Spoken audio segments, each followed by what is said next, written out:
there's an element of, I'm not going to take any credit for still being here, but there's an element of personal endeavour that gets you through these things. But the only reason I am here is because of the skill of the people at the Walton Centre, and that's the only reason I'm here.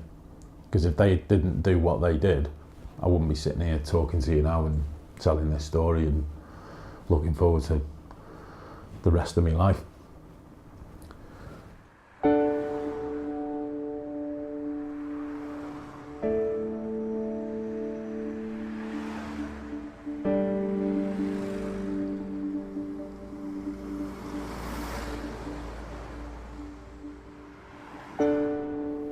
Her words to me were, do you realise how big a bullet you've dodged? And I knew that I'd been lucky, and I knew that something that big can't happen to you, and you don't come out of it with any kind of ill effect. She said,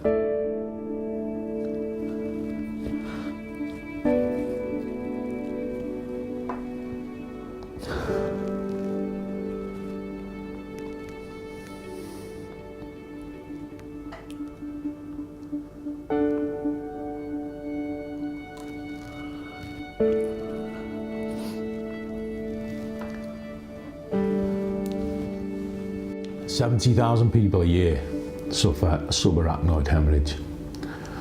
50% of them don't even make it to hospital. They either die at home or in work or on the street or in the ambulance on the way to hospital.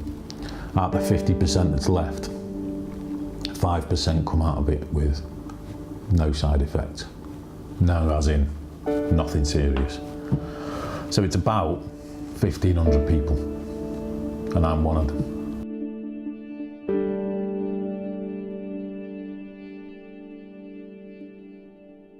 5th of June 2016, went up to the Raven in Whitchurch with Shelley on my bike. Started to take my gear off, put my bike away in the garage, started to take my helmet and my leathers and things off, and as I bent down to take my boots off, I felt like I'd been hit in the top of the head with an axe or a baseball bat or something like that, and it was agony. 2 weeks passed by, and I did feel a little bit better. I went back to work on the Thursday, and it was the Brexit election. It was that Thursday night. The Friday morning, got into work, got out of the car, went to walk into the showroom where I worked. I don't really remember too much about it after that. The Walton Centre were amazing. I got there on the Friday night, and the surgeon came up to say basically, yeah, I'd had a bleed. It was the second one. I later found out the one I had, the 5th of June headache, was the first bleed that I'd had. I was on my own in a hospital because the time between them telling me and them taking me down, there'd been no time for Shelley or my brother or anybody else to come over. So when I went down for the operation, I was kind of on my own, and I remember I was very, very emotional. I was crying. I didn't know what to do. One of the nurses there, who I think was one of the theatre nurses, was amazing. She stood and held me hand and told me everything's it's going to be all right. And what you want to hear, isn't it? And you don't want to all these faces around you with masks on, and you're unsure of what's happening. The best medical attention I could have ever possibly received from that hospital started from the day I got there. The high dependency unit was no different. The nurse that looked after me there was amazing. Nothing was too much trouble. 4 days after my op, I think it was, I had the MRI, and the surgeon came up to tell me the operation had been successful, and it was, the aneurysm had been plugged. There was no further leakage from the blood, but obviously they had to monitor it and maintain it. And there was a time when I was genuinely worried that I was never going to be able to do the things that I did again. My husband, as a lot of people will know, was Gary.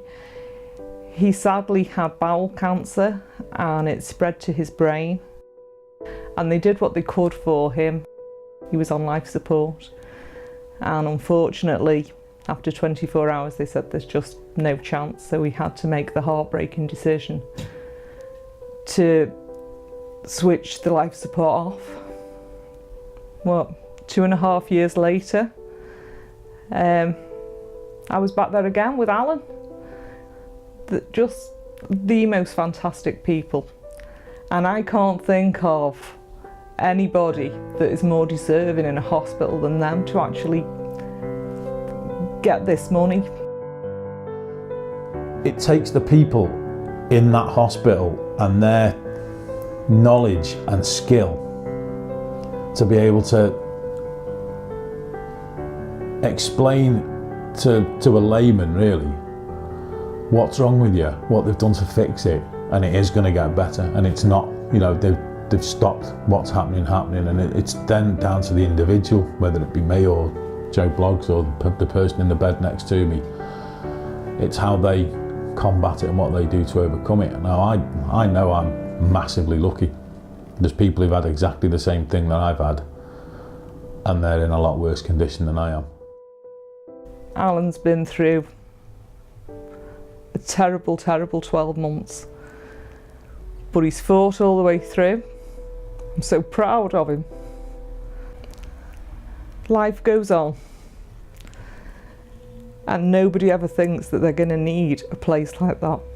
But when they do, when that place is that wonderful, and then people walk away and live normal lives, and it's because of those people and their professionalism and how fantastic they are. Why am I so special?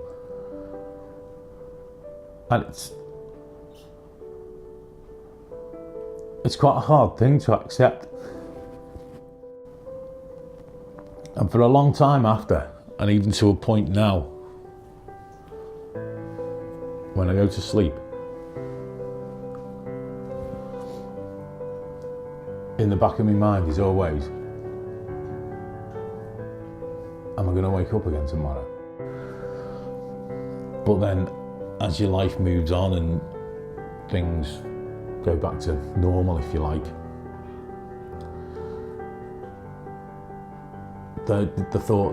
those thoughts disappear, but the stats stay with you. We should never take a single moment of our lives for granted, because you just don't know what's around the corner. You need to get out, you need to enjoy yourself, but you need to remember those people that can't. And for that, we need people to raise money for charity. And there's all sorts of charities, but this one, it's special to me. You know, there's an element of, I'm not going to take any credit for still being here, but there's an element of personal endeavour that gets you through these things. But the only reason I am here is because of the skill of the people at the Walton Centre, and that's the only reason I'm here. Because if they didn't do what they did, I wouldn't be sitting here talking to you now and telling this story and looking forward to the rest of my life.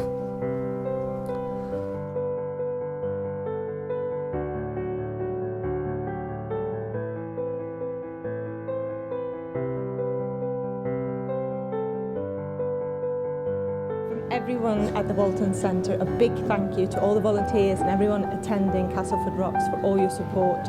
It's going to make a big difference to our patients. Thank you.